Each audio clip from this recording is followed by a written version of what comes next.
So I get really excited when I look backwards, especially with the last presenter when he talked about when you first starting doing something creative. In general, what I got out of that is that it's a challenge, and it is a challenge when you first start doing something creative for your environment. So this may not be creative on the West Coast or the East Coast, but for us in Kankakee, this was a creative concept to implement when most teachers felt like as long as they kept their students quiet in their seats, facing forward, focusing on the paper pencil activity, then they were successful. So then the question is, how do you balance what our community felt was really important is the academic learning through paper pencil activities and just the regurgitation of facts to preparing them for the future, which requires more than just knowing and being able to what's called the banking system and pedagogy of the oppressed, to just be able to spit out facts. Project-based learning does both. It supports academic learning, but it also promotes developing the skills that you'll need to be successful in the current economy and in the student's future. So our first goal was to integrate project-based learning experiences with the intention of helping students to identify their strengths with intrapersonal skills, their strengths with interpersonal skills, and then to incorporate all of that into academic growth. And what does that really look like? That was what we struggled with as teachers. Like, how do we implement that in the classroom?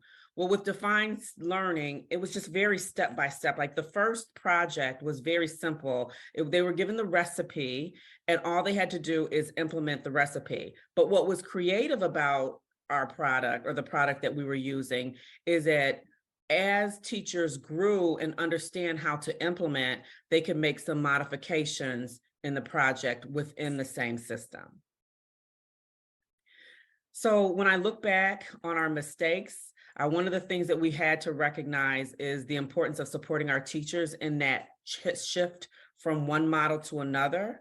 We wanted to make sure our teachers had shared or collective efficacy, and they shared the belief and the behaviors that would support our students.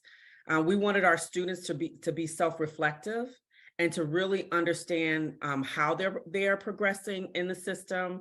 And then we wanted our teachers to have a relationship with the students so that there's timely, meaningful feedback, so that the relationships that the students had with the teachers could create growth and then also equity. So students got what they needed from the teachers because teachers could identify individual student needs.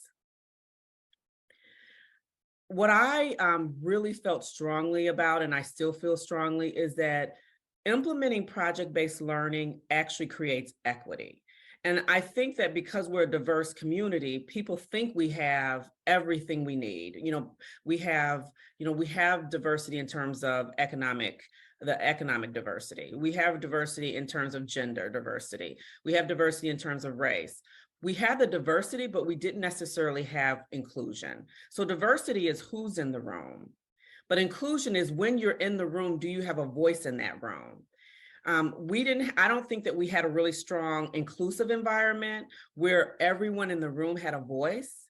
I think there was a very small, and I would actually venture to say about 20 families that really had a voice in the public school education, where other families were just having education done to them. They weren't necessarily experiencing it in a way that fulfilled their needs.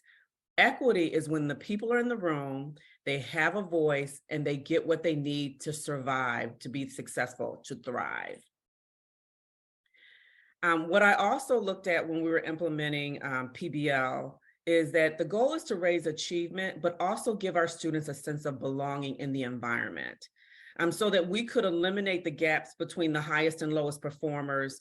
And we really look at what were those barriers to education, and could we put systems in place to remove those barriers, or at least mitigate them, so that students could increase the opportunities through education. I always talked about how I, as a student in Kankakee, was school dependent. My parents sent me to school and trusted the school to make sure that I was successful. And I was successful, but I was a very traditional student. I enjoyed lectures. I enjoy reading. I could sit and listen to someone for hours if their topic is interesting.